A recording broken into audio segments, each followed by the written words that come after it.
So yan, good morning mga paps. So ngayong araw mga paps, ayan, nagpa-order tayo ng bibingka sa Latek. Ayan o. So yan, nakapag-order tayo mga paps ng 17 pieces. Pero 20 pieces to mga paps, sinobrahan natin ng tatlo. Dahil baka meron pa tayong mga customer na humabol ng order. So ito yung mga ginagawa natin mga paps na hindi natin kailangan ng puhunan para magkaroon ng income. So, ang kailangan mo lang dito mga paps, maghanap ka ng customer, 'di ba? Re-reseller mo nga yung paninda ng iba. So, maghanap ka muna ng customer. Tapos, syempre, mag-a-add ka na lang ng price mo para yun yung maging income mo. So, yan isa sa ginagawa natin mga paps, yan oh.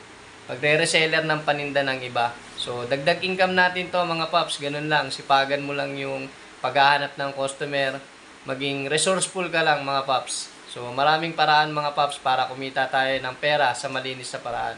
So, yun lang mga paps. Magdi-deliver muna tayo sa mga customer natin. So, yan mga paps. Deliver na natin yung mga order sa ating bibingka. Ayan. 100 lang po. Wait lang mga paps ha. Ito, bigay na natin sa customer.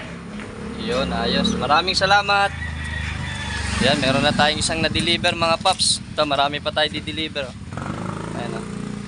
Wait lang mga paps ha, drive muna tayo ha. Wait lang tayo sa customer natin mga paps. Ito, order niya, dalawa. Tapos yung iba, yan yung iba mga paps. Oh. Nasa top box natin. O, ganun lang mga paps, hanap buhay lang tayo. Sir, no? Hanap buhay lang tayo ng parehas mga paps. Wait lang mga paps ha. So, ito pa yung mga listahan ng mga dideliveran natin mga paps. Ayan, nilista na natin sa papel. Para yung cellphone natin, makapag-vlog tayo dito sa cellphone natin mga paps.